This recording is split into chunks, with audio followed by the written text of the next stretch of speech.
Hello, my loves. I hope you guys are doing well. Welcome into this video for the solar season of Scorpio. I'm so excited to have you here.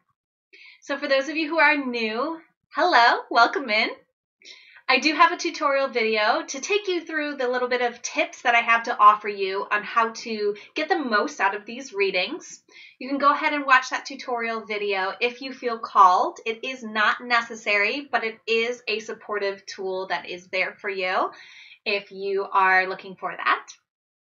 So for those who are not new, hello, welcome back in. Thank you guys so much for being here. I hope you all know how much I appreciate being able to support you with these readings. I love the feedback I've been getting from you guys, and it's really an honor to have found a way to serve and show up for you all and for myself in this fun way as we play with the powerful sacred tools of the cards and the solar and lunar cycles of the astrological story. So, the sun is moving into the sign of Scorpio. That's why it's called the solar season. It's going to be in Scorpio from October 23rd until November 22nd. So when I talk about the month throughout this reading, I'm talking about the solar month, and I'm talking about this time frame between the 23rd to the 22nd. So what is the sun? Well, the sun represents the spotlight of our galaxy. So as the sun moves into the sign of Scorpio, in essence, we are spotlighting the Scorpion energy. So what are we spotlighting? Let's talk a little bit about what the vibration of Scorpio is. So first I want to talk about the mode of the sign of Scorpio. So it's right there at the top where it says fixed/unchanging. So there's three different modes that a sign could be. The fixed sign is the full sign of any season. So in the northern hemisphere, Scorpio represents the fullness of fall. All Hallows Eve happens during this Scorpio season. And that's really the full energy of this fall vibration. Scorpio is also a water sign. That's the element it is in. The signs can be one of four elements. Water is the element that Scorpio is in, and the element of water represents our emotions. So essentially, the Scorpion energy is fixed water or unchanging emotions. The archetype of the Scorpio energy is the Scorpion. So think about this diving deep energy, diving through the sand to get to the little drop of water that's at the depths of the desert. This is the energy that the Scorpion vibe has. Now, fun fact, there's also another animal that represents the Scorpion energy, and it's the eagle, which represents the higher perspective of the Scorpion and also represents the transformative nature. It can be down on the earth, deep down, or it can be high and flying. So the Scorpio qualities you see listed there as resourceful, passionate, magical, observant, and unyielding. The Scorpio energy is like the detective of the zodiac.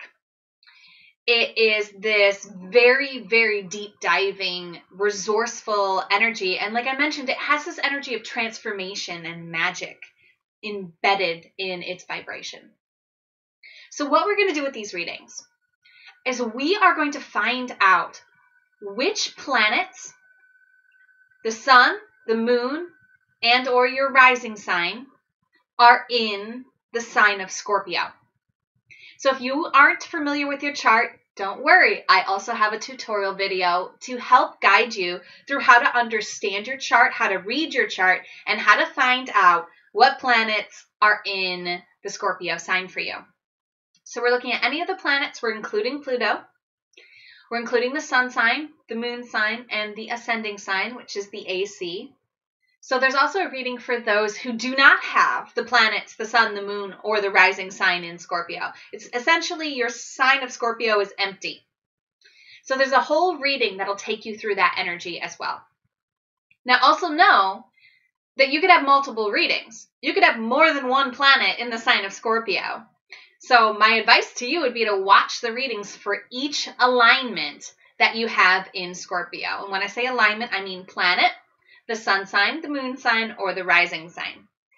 Now, an interesting thing to note about this solar season of Scorpio is that we are going to be experiencing 2 eclipses. These eclipse energies are going to be very, very powerful. They're going to be very, very felt in our lives. And I encourage you to check into the readings that I'll do for those eclipses. But I want you to be aware as we move into this Scorpio solar season that we are going to be having a solar eclipse with the new moon in Scorpio just 2 days after the sun moves into Scorpio. Very, very powerful vibration. This is going to reference the full moon eclipse that we had in Scorpio 6 months ago. And then we're going to have a lunar eclipse in Taurus later in the solar season of Scorpio. And so these energies are really going to be at play during the solar season. So I definitely have to mention them as we dive in. I will have individual readings to bring up the themes of these eclipses from 6 months ago into the present moment and guide us through this portal energy, this very powerful time in our cycle. And so I just wanted you to be aware that these energies are at play. Another fun thing that we like to do during the solar seasons is to kind of spy on the solar Scorpios. So essentially, anyone who has a birthday during this time frame, we're going to be kind of looking at them. We're going to be seeing how they shine. We're going to be learning from them how they express these observant, passionate, magical, and unyielding qualities. They can give us a lot of information about the Scorpio archetype, and then we can apply it to the planet or the area of our lives that we have Scorpio showing up for us.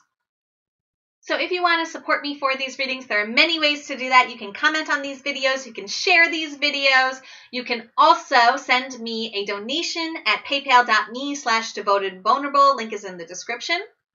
You can sign up for any of my services. I have a chakra meditation service. This service is only $14.40 a month. It's available on WhatsApp. We get new chakras every week, and it's really awesome. So you can sign up there. I'm also offering chart readings now. I will dive into your own personal astrology and give you a snapshot of what you are looking at in an energetic sense when it comes to your makeup. And you can support me by signing up for one of those. And that's how you can support me if you feel called.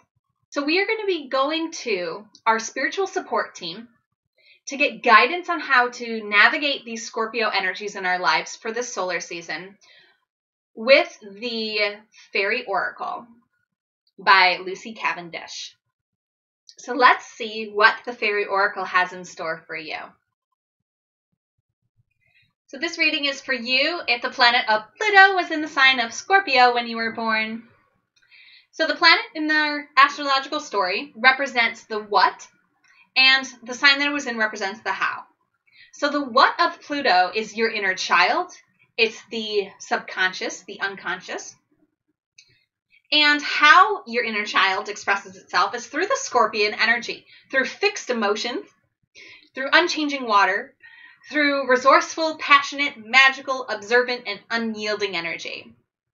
So Pluto is a planet that is slow moving. So this is a generational thing. So I am a Pluto in Scorpio. So all of you born around the same time, we're all Pluto and Scorpio. So high five to our emotionally unyielding inner child. Inner childs? Children? Wow. Okay. I can speak. So this is very exciting for us to dive deep into our inner child energy and to tap into what it is that it wants to express this solar phase. Our inner child is awesome. Our inner child is magical. Our inner child is resourceful. Our inner child is unyielding and observant, and we are celebrating that. I said all those qualities already, but my inner child's like, yeah, I am. I'm going to say them again. So I'm getting a little silly here, but that's because my inner child's just like, this is all about me. So let's see what our spiritual support team wants to advise us for this solar phase in Scorpio and this highlighting of our inner child energy. So if you haven't already taken a few deep breaths, please go do that. Call in your support team. Open your heart to receive the guidance most aligned for you at this time. Pause the video if you need more time to prepare for this advice to come through. And let's see what card we get. Ooh. Number 13, Catch Me. Trust, surrender, leap of faith into the unknown, but it was reversed. So it's all of those things upside down. So, all right, see what she says. This card indicates that experience is our teacher, but we must not live energetically in the past. To do so is to risk never changing, and change is life itself. This fairy is taking what seems to be a great risk and doing the impossible. So it could signify that you need to trust your inner voice more. You need to walk towards your own precipice, your own impossible feat, and take a chance. What could that be? Leaving a relationship? Knowing that you will get through a tough situation? Finding your voice and speaking your truth? Believing in your abilities? The being in this card may not have wings, but she has faith and such trust. What are you placing your power and belief in? Is your belief supporting or hurting you? What innate aspect of your wisdom do you need to reconnect with? Ask for assistance in facing your fears and walk into the future without having a guarantee. There are no guarantees. There is only the magical power of trust, faith, and surrender. And you will be uplifted and safe as long as you focus on staying out of fear. Okay. All right. So the message here for our inner child is to not get stuck in our past, is to embrace the changing of life. And it's guidance for us to connect with our inner child on a more frequent basis so that our inner child can speak and so that we can get guidance, any guidance that we need. So yeah, touching base with your inner child and your inner guidance on a daily basis. So they're the same but different, right? The inner child is a powerful guide, but it isn't our higher self. So even though our inner child is very important and the things that our inner child feels are very important, and especially it's important for us to let our inner child speak of its fears so that we know where we are stuck, where we don't want to change, what we are afraid of, and then to allow our inner guidance to come through to answer this inner child. So inner child work, we're being invited to this solar phase. With this deep dive into Scorpio, we're being invited to deep dive into our inner child energies. What does our inner child need to heal? What is our inner child afraid of? Can we honor where our inner child is? And can we create a fun space with our inner child to connect to our inner guidance? Like how does the inner child want to connect to our inner guidance? It may be different than how your mind wants to, your intellect. Your inner child might be like, I want to connect to my inner guidance with this gemstone here. It's so pretty. Look at it. So purple and yummy. Okay. That's not really what my inner child is like. My inner child's actually like way more wise than my higher self. Like my inner child's like, she's the boss. She's the wise one. And the card falls down as I say that. So she's also afraid. And it's those fears that I get to tap into. And I get to find a way that is fun for me to connect with my inner guidance. Because I can't take this leap of faith. We can't take this leap of faith.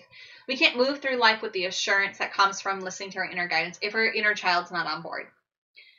So it's time this solar phase to focus on our inner child, to focus on celebrating our inner child, to focus on our inner guidance, and to move in our lives with an awareness of what our inner child is afraid of, addressing those fears, and listening to our inner guidance and how it's most aligned for us to move forward. All right, Pluto in Scorpio friends, I'm here with you.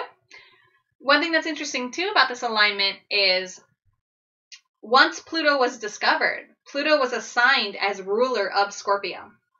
So this is an aligned pairing because Scorpio and Pluto go together vibrationally. This is very aligned. So our inner child loves being here because Pluto is the Scorpion energy, the Scorpio archetype. So we are very naturally at home in this place. We just have to face our fears and we just have to tap into our inner guidance. Okay, now I am complete. As always, namaste. The universal light within me salutes and honors that universal light within you. Namaste.